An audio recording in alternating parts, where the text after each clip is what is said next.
Est-ce que vous pouvez nous en dire plus sur le pôle animation jeunesse?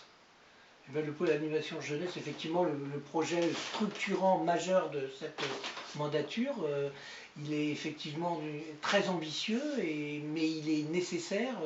C'est vrai que Neuilly-en-Thelle est une population qui se rajeunit. Elle avait dans le passé plutôt tendance effectivement à vieillir. Ce n'est plus le cas.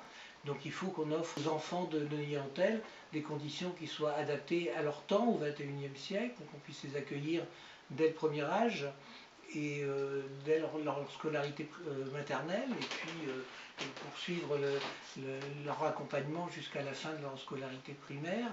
Ce projet nécessitera des efforts financiers, une aide de partenaires, que ce soit le Conseil général, que ce soit le Conseil régional, que ce soit la Caisse d'allocation familiale, voire même les subventions européennes qu'on a par l'intermédiaire du Conseil régional.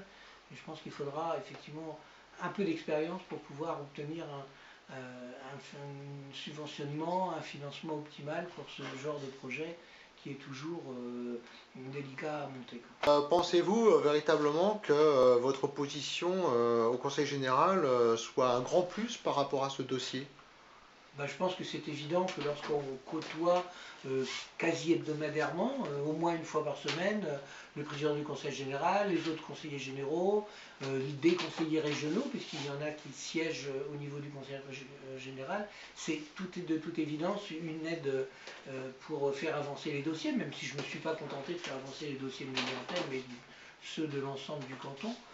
Mais c'est vrai que c'est une aide importante, et bon, je peux citer aussi le cas d'un de mes prédécesseurs, M. Roy, qui lui aussi a exercé les deux fonctions, même si j'étais dans son opposition, si j'étais loin d'approuver toutes ces idées.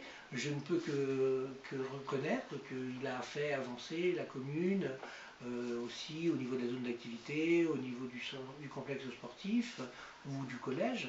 Et ça a seulement été permis parce qu'il a cumulé plusieurs fonctions, notamment au niveau départemental.